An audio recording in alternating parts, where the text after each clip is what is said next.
Hello and welcome to Storytime in Nature. I'm Coral Bass with Manatee County Parks and Natural Resources in beautiful Conservatory Park.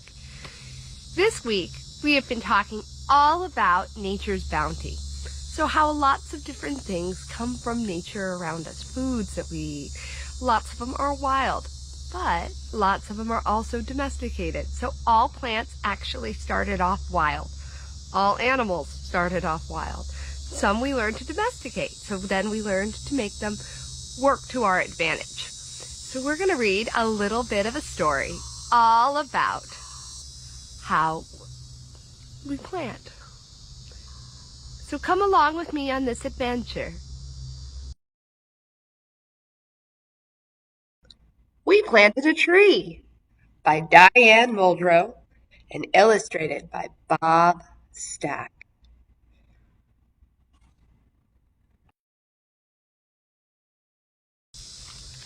We planted a tree. We planted a tree.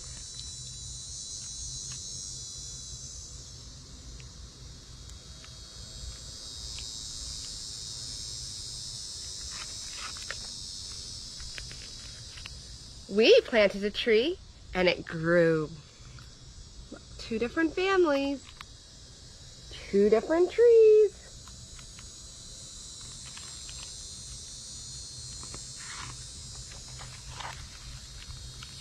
We planted a tree and it grew up while it reached for the sky and the sun. Can you stand up and reach for the sky and the sun? The sunshine went into the leaves and brought food to the tree, and the tree grew up.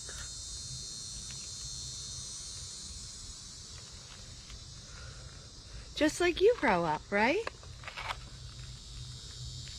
Fat little buds appeared on the branches. Buds are little flowers.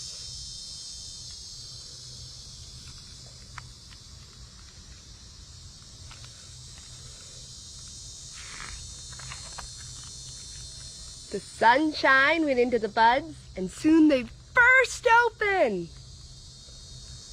Everywhere it was pink, and we were dizzy with springtime.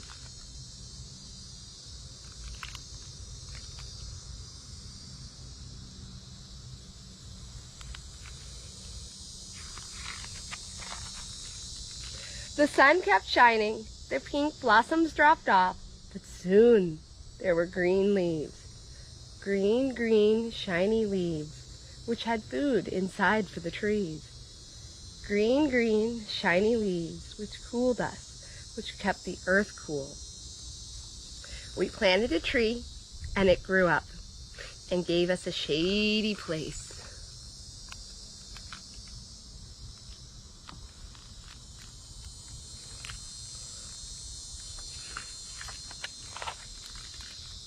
The tree's leaves helped clean the air, and we breathed better. Can you take a deep breath for me? Fill your breath. Fill your lungs with breath.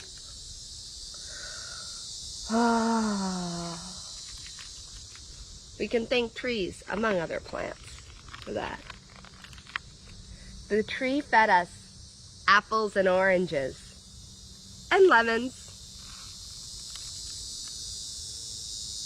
And many other things come from trees, some more wild. And sap for our syrup. Look at that. Anybody ever tried maple syrup before? Real maple syrup comes from the maple tree, not in our area of Florida. Clearly you can see what they're dressed in, right? They're in cold weather clothing. They've got snow on the ground. Not Florida, but it still can come. We get it through shipments. We planted a tree and it grew up. The tree kept the soil from blowing away. Now rainwater could stay in the earth. The soil became healthier because the tree was there. So we planted. We planted butternut squash and beans, corn and onions and cabbage. in the healthy soil, the rich dark dirt.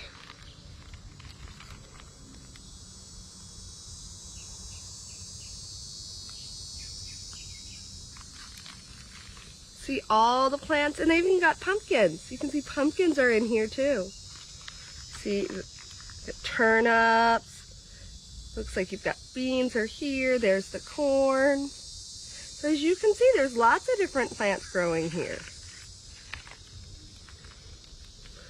We could grow our own food, and we ate better. Have you ever tried to grow your own food? We got radishes in the garden right now. Oh, let me show you.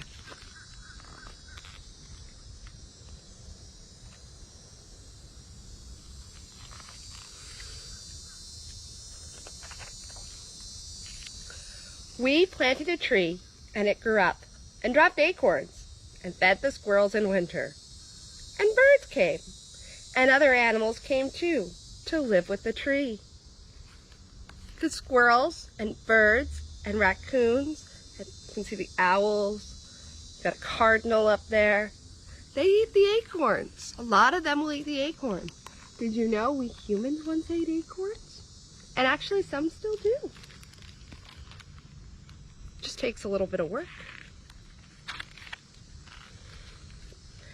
We planted a tree, and that one tree made the world better.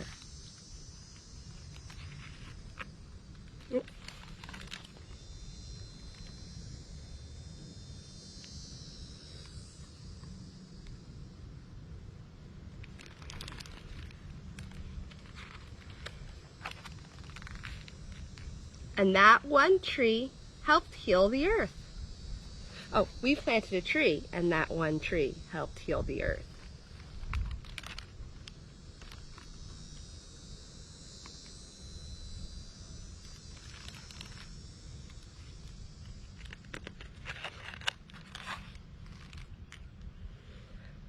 We planted a tree, and it grew up.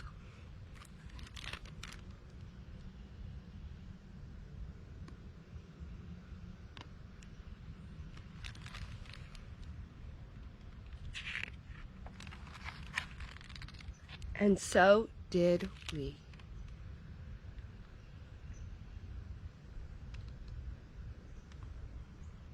The end.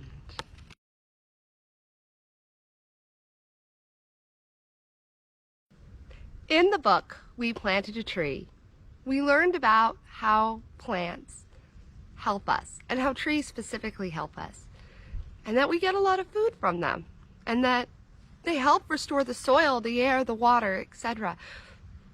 What we didn't also talk about is that not all plants need to be planted to give us nature's bounty, to give us food from the forest.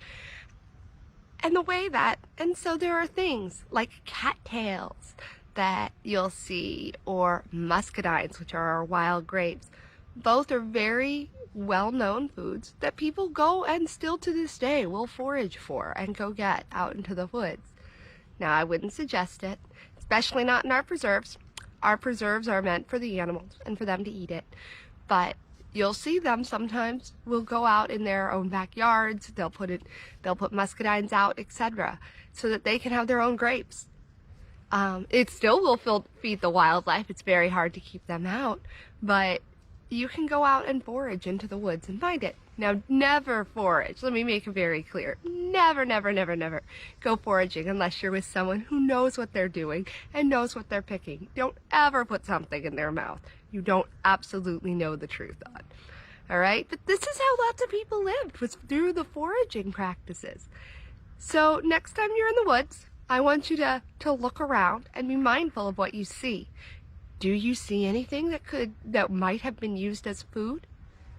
Do you see the heart-shaped leaves, like the muscadines? Do you see those?